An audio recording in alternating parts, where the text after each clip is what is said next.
এসেছি। আমি মুগ ডালের পিঠে করব। এটাকে এই বাটিতে এক বাটি নিয়েছি, নিয়ে সিদ্ধ করেছি, ধুয়ে ভালো করে সিদ্ধ করে নিলাম। আপনি হাতে চটকাতে পারেন, মিক্সার একটু হালকা নুন দিয়ে সিদ্ধ করে নিয়েছি।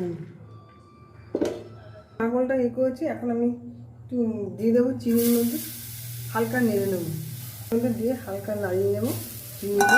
একটু চিনিটা একটু মিষ্টি মিষ্টি ভালো লাগবে, মিষ্টি মিষ্টি একটু পোরটা তো,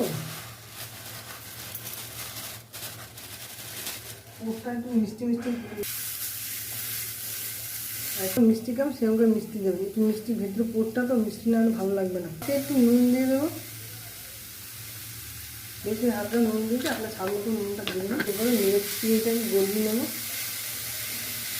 হালকা আগে দিয়ে না হয়ে গেছে।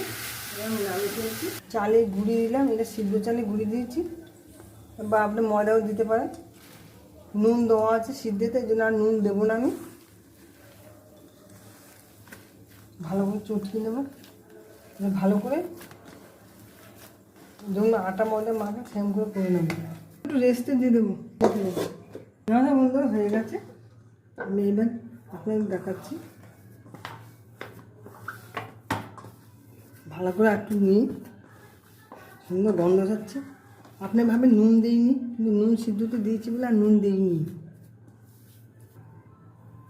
ছোটো করে নেব, এরকম করে নেবেন, নিয়ে পুরটা ঢুকিয়ে দেবেন অল্প করে, তাহলে বেরিয়ে যাবে। তেলটা গরম বসিয়ে দিয়েছি, দেখুন এরকম করে মুড়িয়ে নেবেন। খুব স্বাদ খেতে লাগবে, আপনারা অবশ্যই করে খাবেন। একটা তেল গরম হয়ে গেছে, এরকম করে দিয়ে ভাজবেন। জলটা বেশি পড়ে গেছে, একটু নরম হয়ে গেছে, আমি একটু ময়দা দিয়ে দিচ্ছি। এরকম করে আপনারা ভাজেন, আমি ভাজছি দেখুন। প্রত্যেকটাকে দেখুন কম আঁচে আস্তে করে ভাজবেন, নাহলে ভেঙে যাবে সব। বড় করে নিয়েছি, আপনার বড় বড় করে খাবেন, ছোটো বলে ছোটো খাবেন, কমিটা চাই। বন্ধুরা আপনার অবশ্যই মুগ ডালে পিঠে করেছে, আপনি অবশ্যই করে খাবেন। কত খাস্তা দেখুন, এরকম ভেঙে দেখাচ্ছে। এই দেখুন,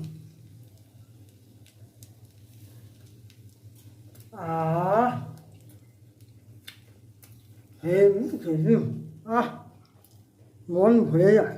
অতি অবশ্যই আপনার করে খাবেন, টিফিনে দিতে পারবে। যাদের সুগার আছে তারাও খেতে পারবে, যাদের দাঁত নেই তারাও খেতে পারবে। অতি অবশ্যই বন্ধুরা খাবেন। মুগ ডালের পিঠে বানিয়েছি, খেয়ে রাইট কমেন্ট সাবস্ক্রাইব করেন। ধন্যবাদ।